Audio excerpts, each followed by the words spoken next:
What's up, guys? I've been having a lot of thoughts about sound, vibration, the voice, resonance, and these types of things. So I wanted to kind of hop in and just to give you a little bit of an idea of where this came from for me is I had the thought that, the law of correspondence and different vibrations and correspondences to different parts of the body, like different resonances have correspondences to different parts of the body, and that can be seen on multiple layers. You can see that certain tones elicit certain feelings, so there's a correspondence between words and emotions, tones and emotions, frequencies and feelings. And there is, I found a sort of rabbit hole there that I went down. And so, one of the things that really stands out is that the voice really shows up in a lot of places as, finding your voice and, the different ways that, whether it be movie characters or mythological figures, use their voice or find their voice. So I also found a quote by Nikola Tesla that says, if you want to find the secrets of the universe, think in terms of energy, frequency, and vibration. He was kind of onto something there where he was into numbers, but also like the space between numbers and what numbers we're pointing to. And, there is a correspondence between numbers and frequencies. Letters and frequencies, chords are different letters. Mathematics and music have a lot of correspondences as well. And one of the things that really brought this up was, for some reason, right around when Pluto entered Aquarius, not this past January, but the January before, I got the sense that sound healing was going to kind of take its next iteration on and was going to revolutionize the world of healing and medicine even.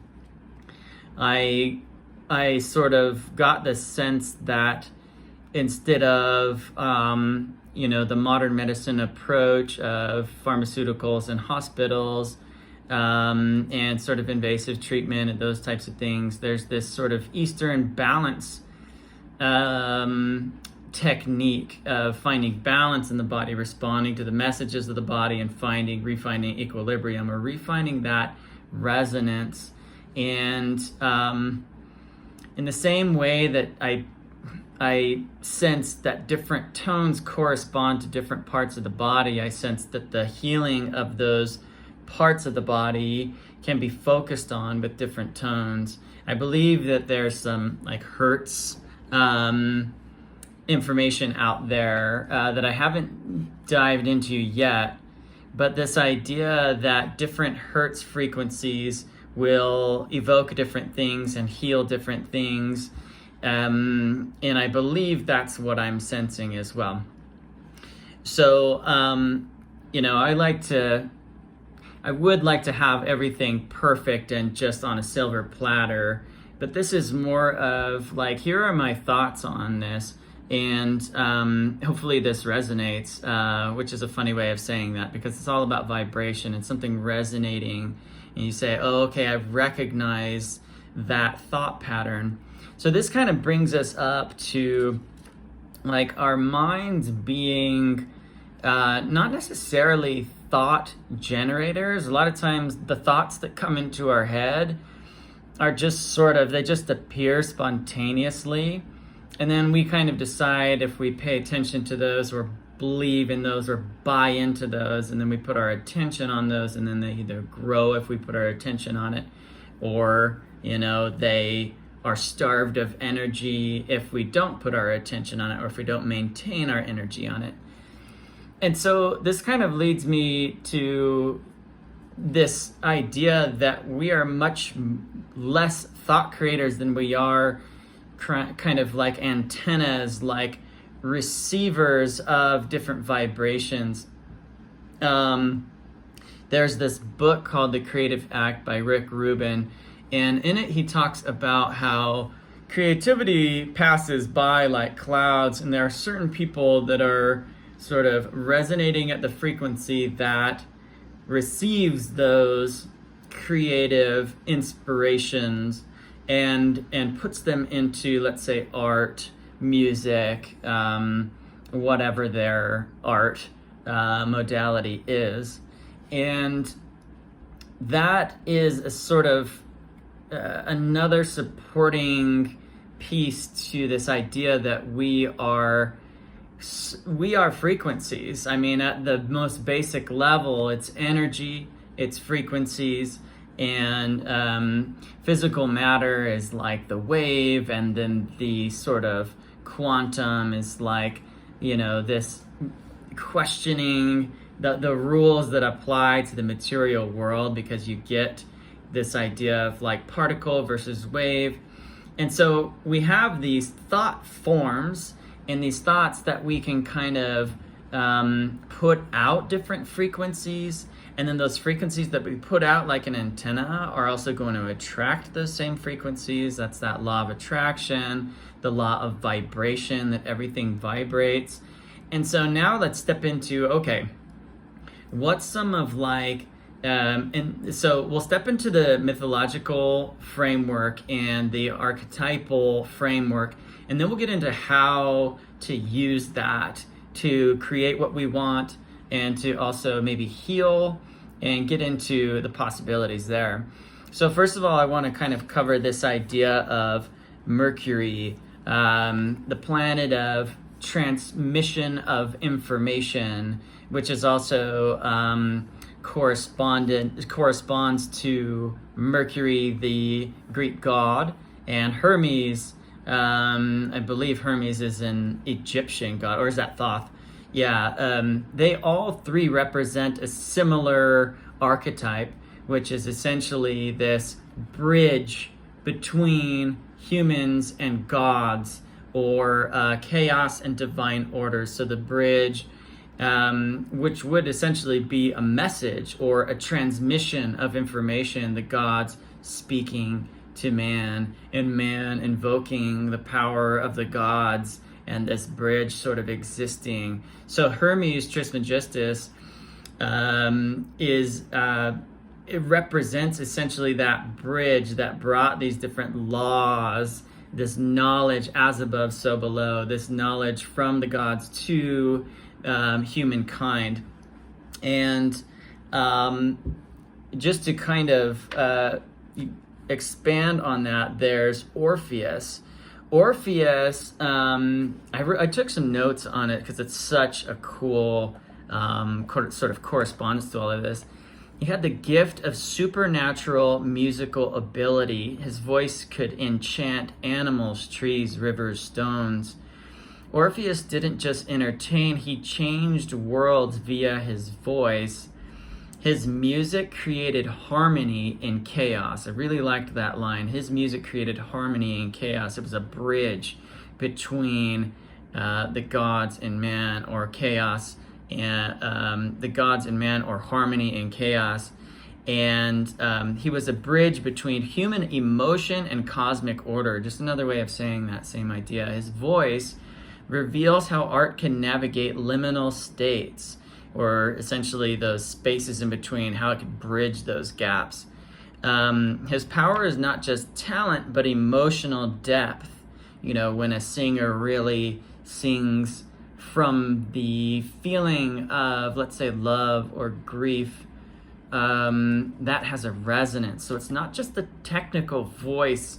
You could have a really good technical singer, and then it doesn't give you goosebumps the same way that a singer with maybe not as much technical skill, but all of the sort of resonance that is expressed in their voice, and then that voice and that resonance resonates with something in you that has maybe felt a similar pain or a similar love. And so it's so Orpheus kind of stands for this, not just a technical gift, but the ability to use that gift of voice and sound and music from grief, from love, from emotion, to be able to bridge and create that resonance that then connects people to his voice, and can even go into the underworld and bring tears to the eyes of Persephone and god of the underworld. I'll come back to it when I remember that name. And it basically shows that the true voice is born through heartbreak, not just technique. Hades, there it is, Hades and Persephone brought tears to the eyes of Hades and Persephone. And there is more to that story, which is really worth looking into. Kind of veers off tangentially to where we want to go here. So Orpheus transforms pain into beauty and uses sound to shift reality. So there was an Orphic tradition, kind of like the Stoic tradition, or different schools of thought. And one of their beliefs was that the universe is ordered through divine harmony, or the logos. And they used to sing Orphic hymns to align the soul with divine order. So you see that a lot of this shows up in the myths and the mythological characters, the power of the voice. So then I sort of got into the idea of what came to mind was two stories. One was Simba in The Lion King finding his roar, where when he was first confronted by the hyenas in the elephant graveyard, his roar came out very weak, and the hyenas laughed at him. And then on the second roar, you hear a full-grown lion roar, and it turns out that it was Mufasa. And Mufasa came in as support. There's an archetype here. And then once, right before the stampede, he is sort of contemplating with himself, Simba is, and he says something like weak roar, and then he finds a bug and he starts roaring at it. And then pretty soon he gets out that adolescent level roar that sounds like a cat, a combination of a cat and a lion. And so he finds his voice. And in that moment, the rumbling starts to happen. So he gives that sort of adolescent roar. He finds his voice, and then a rumbling starts to happen. And then it turns out that morphs into the vibration of the stampede, and the stampede that ultimately kills his father. And then I got into a couple other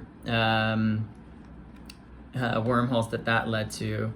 But before I get into that, then one of the parallels that came in was Paul Atreides from Dune. He quite literally is learning the voice from his Bene Gesserit mother. And, he's learning at the beginning of the movie. There are two scenes where he doesn't quite find his voice, and his mother is sort of telling him, find a better tone, be more confident, that type of thing. And ultimately, when he finds his voice in that time when they are being carried out into the desert, he finds his voice and is able to make the command that ultimately frees his mother, and his mother uses her fully developed voice to liberate them. And what's interesting is that once he finds his voice, one of the following scenes is that his father dies. And I was like, that's interesting that both Mufasa and Leto die soon after the hero or the protagonist or their son finds their voice. And so I looked into that archetype, and it's kind of interesting that there is, at first the hero lives under the protection, quite literally in The Lion King, Mufasa protects him from the hyenas. Lives under the protection of the father, and before taking leadership and before going into the role of, let's say, king or emperor or leader. The archetype is you go from being protected and sort of living under the example of the father into finding your own voice. And a lot of times that's sort of in the desert, when the hero has to, instead of looking to the father for how that voice should sound, the hero goes within and finds the authentic voice, and then is left to his own, on his own, without the support and protection of the father. And in that process of wandering in the desert, there is this, pain and struggle and the strength that comes with that. And then the hero is able to, once that is sort of before the hero inherits the kingdom, there is always a sort of wandering in the desert, pain and suffering, and these types of sort of rites of passage that the hero must face to find his own voice before he can rightfully step into his inheritance and rule. So then I looked into the idea of the correspondences between, let's say, Simba and Paul finding their voice, and the Atreides family is a representation of Leo, the ruling class, let's say, and then Simba, the lion, the king of the jungle, is also associated with Leo. And so I kind of dove into the correspondences between Leo and Orpheus. So Leo rules the fifth house of creativity, of self-expression, of performance, of essentially this speaking from the heart. Leo rules the chest and the heart. And so, and also the sun rules Leo and represents the center of being and the I am and the core identity and life force. And so Orpheus sings from the center of his love and grief and his heart. And the scene where Simba finds his roar, you see him puff up his chest really big before that roar can come out.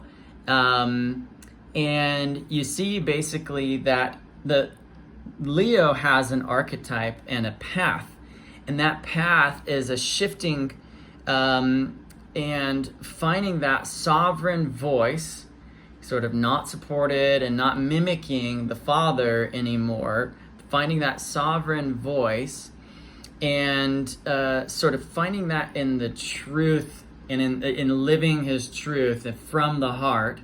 This is kind of Aladdin who relies on the genie, and then pretty soon he realizes that he needs to tell the truth and live from the heart, and then he becomes a genuine prince, and not one that is sort of supported by the genie, because he sets the genie free. And so Orpheus, when it's basically when the voice and the heart aligns with the divine, it creates worlds. So there's a real pointer here in these myths and stories in finding our own voice. So a practice that I did this morning was, with all of this thought of sound and vibration and voice and all of that, I kind of, and with the idea that we are kind of antennas and we need to tune in to some larger vibration in order to kind of speak the language of the world, as the alchemist says, and to be connected with the higher source.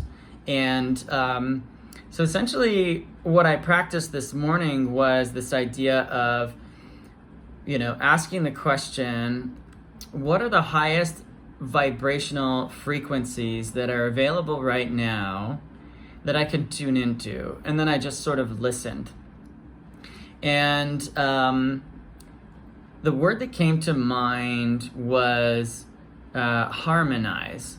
And I have been very interested in community and the formation of community, and how to one of the things that I have been sensing is that the way that a community forms is that they are attracted to a certain resonance.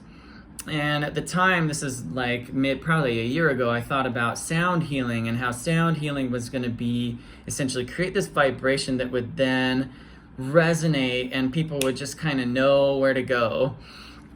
And so when this word harmonize came to mind, it automatically went to community. And then I thought about the idea that a voice that speaks truth from the heart is one of the most powerful vibrations and frequencies. And then I got the idea that a voice that speaks from the truth and from heart and from pain and from love, from that inner I am, in the same way that we see these heroes developing their voice, that can actually call the different heroes to an adventure. And so, you have Gandalf and these sort of mentors that speak, and sort of adventure pops up all around them. And then you think about this idea of having a very stable and strong and coherent voice. And then that has a way of stabilizing, making strong, and that truth and those other things of the heart start to resonate out, and then people hear that, recognize that, and then they kind of join, let's say, a community or something like that.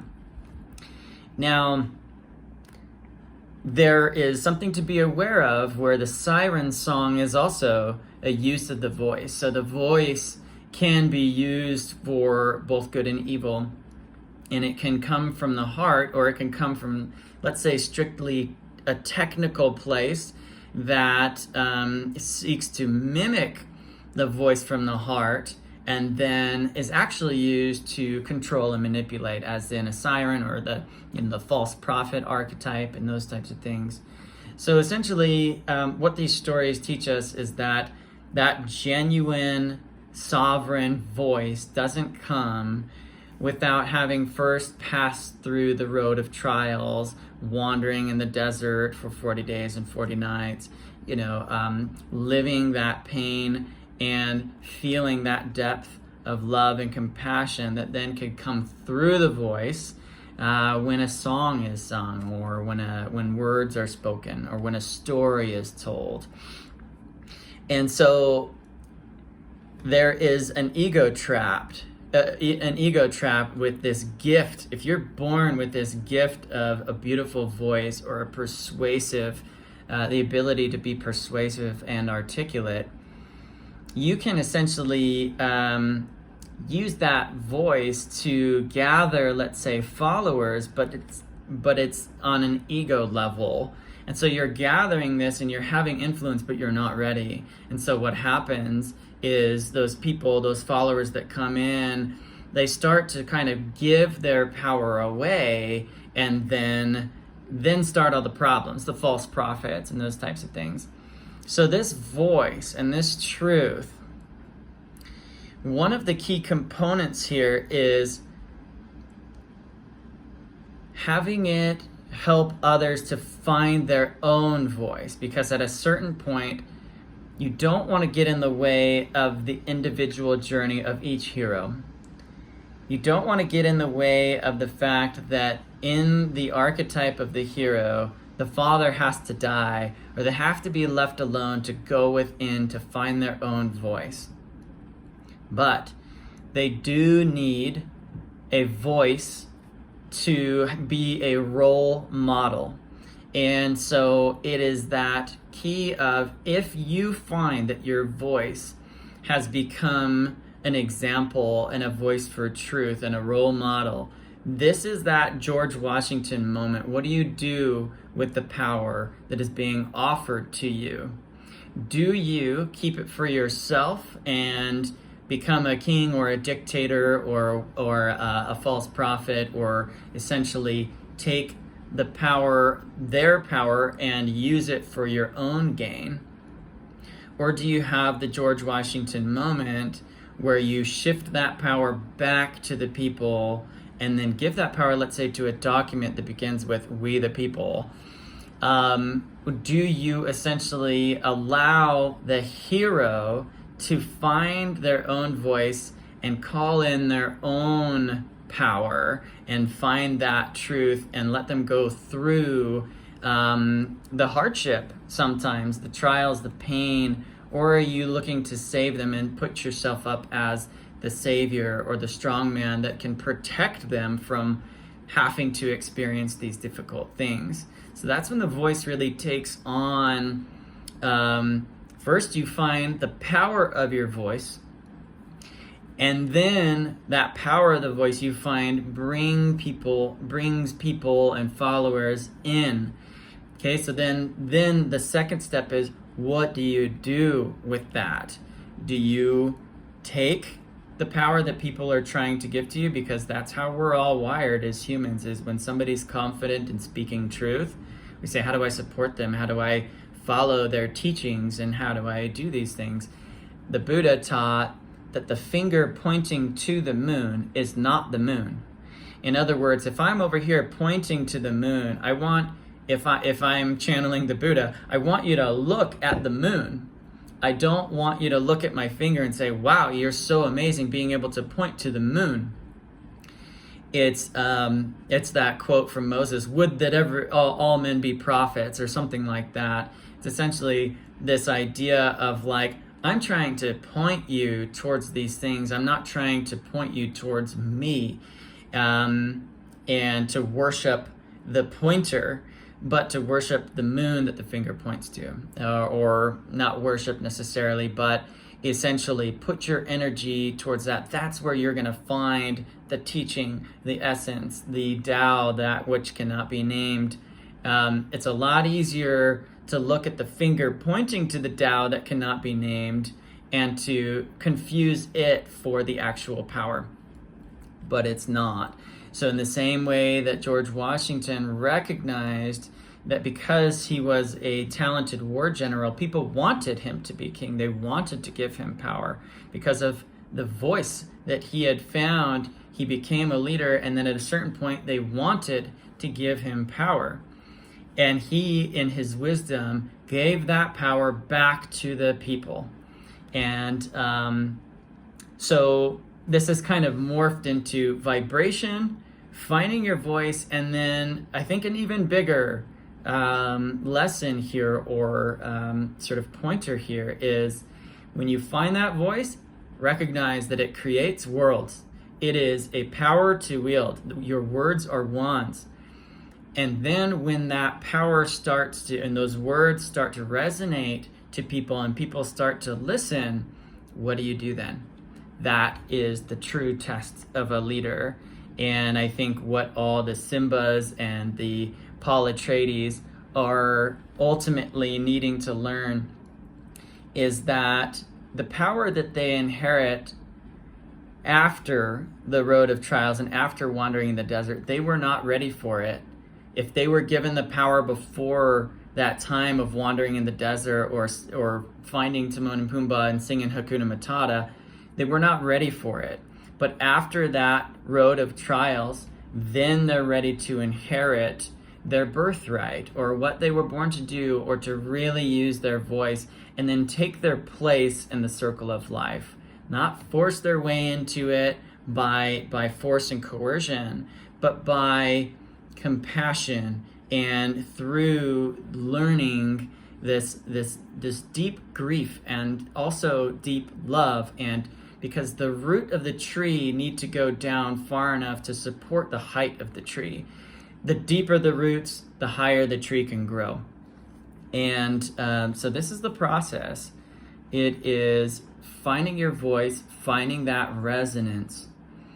And then when you recognize that you start to be able to manifest with that voice, you start to become able to persuade and be a leader with that voice, then it becomes a question of the much bigger lessons that come in. Can you turn that power into helping others to find their own voice and to not intercede in their process, but to get out of the way and allow them to establish their own sovereign voice? And so it becomes a we the people community, as opposed to there's the savior, there's the strongman dictator, and wow, we're so confident in his ability. And so that's the pitfall versus, the George Washington moment is a good one to remember. So if you're hearing this, hopefully it's because you are finding that resonance in your voice. You're finding that in the desert, you're starting to speak truth, and you're starting to feel a depth of love because of the pain that you've felt, because of the loss, because of the grief, and those types of things. Now you're finding your voice, and you're finding that there is power there. Now the biggest lesson comes with, what are you going to do with that power? So good luck. Thanks for listening.